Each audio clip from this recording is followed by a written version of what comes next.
More scope to prosecute those who give false information to public servants. 225 such cases were reported last year. Also, stiffer penalties for some sexual offences. They're among proposed changes to the Criminal Law Bill, which has been introduced in Parliament. The Penal Code was last amended 2 years ago. Deborah Wong reports. If the bill is passed, it will be a crime to give false information to public servants, with the intent of causing them to be ineffective or inefficient in their job.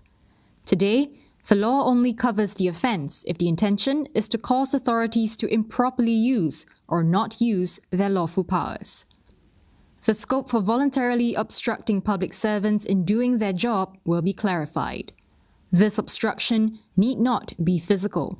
It can be in the form of giving false information.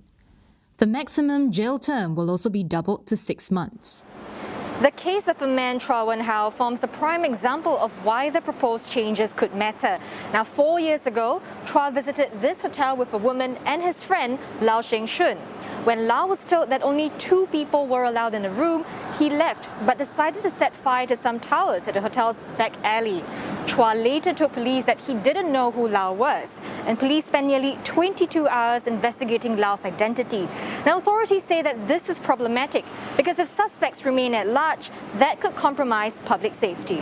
The proposed changes aim to provide greater clarity, and in doing so, that takes away, I suppose, any concern someone would have if I genuinely believe that the information that I'm providing would be useful to the police officers. We shouldn't forget that ultimately the burden is always on the prosecution and therefore on the police to gather enough information to prove that someone is intentionally giving false information to the police.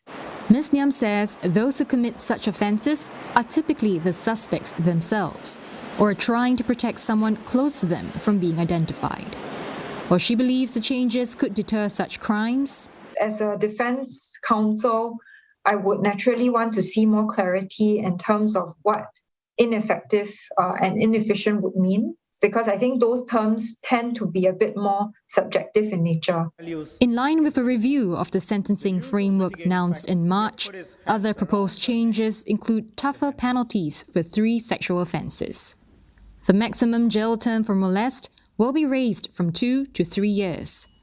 Those who perform a sex act in the presence of a minor between 14 and 16 years old or show sexual images to them can be jailed up to 2 years, from the current 1 year. The same will apply if the minor is between 16 and 18 years old, and if the offender is in an exploitative relationship with them.